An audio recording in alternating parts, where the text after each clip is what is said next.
Hey everyone, it's Emily here. The month of May is Mental Health Awareness Month. And so, for the next few weeks, together, we're going to explore some small habits in our life that can make huge positive change for our mental health. And to start, we're going to talk about sleep. Sleep is a fundamental, it's a basic, but it's also an area of wellness that I think gets sometimes overlooked. There, of course, have been countless studies that prove how important sleep is to our well being, and not just to our physical health, but to our mental health as well. If we don't sleep well, it impacts our focus, our mood, and our ability to handle stress. From a spiritual or religious perspective, rest and sleep is also deeply important.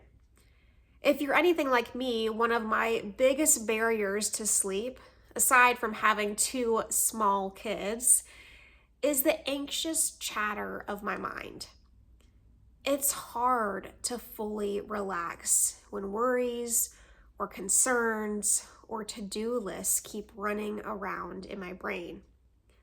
And in those moments, I find it helpful to lean into my faith. There's a quote from St. Augustine that I love.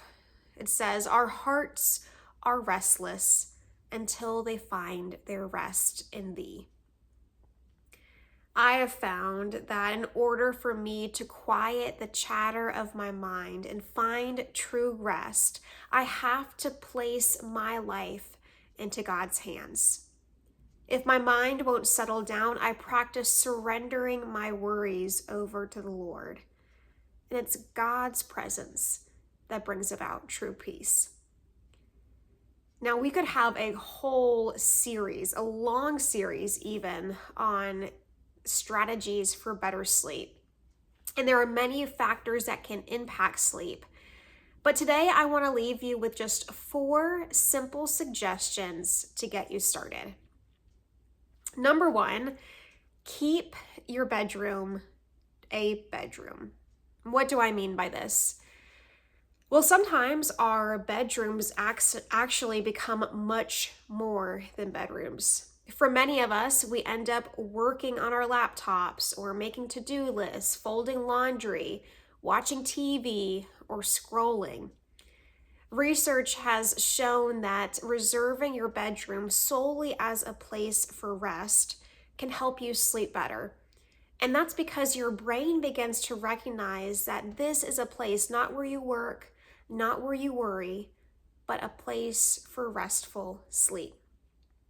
So remove all electronics if you can, take out work documents, bills, mail, and do your best to keep your bedroom exactly what it's made for, a bedroom.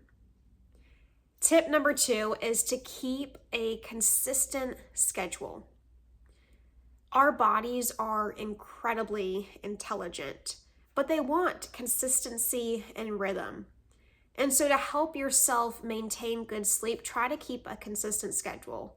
So go to bed if you can at relatively the same time, wake up at relatively the same time.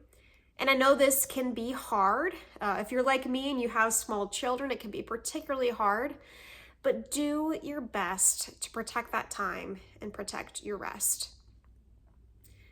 My third tip is to write it down. If worry keeps you up at night, try dumping all of those worries onto a piece of paper before you sleep. Getting them out of your mind onto paper can be really helpful. I call it a sort of brain dump. And then number 4, turn to prayer. Remind yourself of God's presence and love before bed. Grounding yourself spiritually before you lay down to rest can be really helpful in quieting your mind and easing any of those anxious thoughts.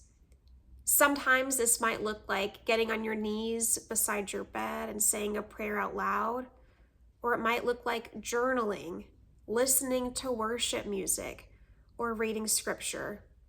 The important thing is you're trying to find a practice that helps you place your heart and your soul into God's hands. I want to say, of course, if you are struggling with your sleep, to speak with an expert. Talk to your doctor, talk to your therapist, and see if they have suggestions that can help. Sleep is something not to overlook, and there are people out there that can assist you. So this week, I hope you just choose one of these 4 tips to get you started with a track of better sleep. I'll see you next week.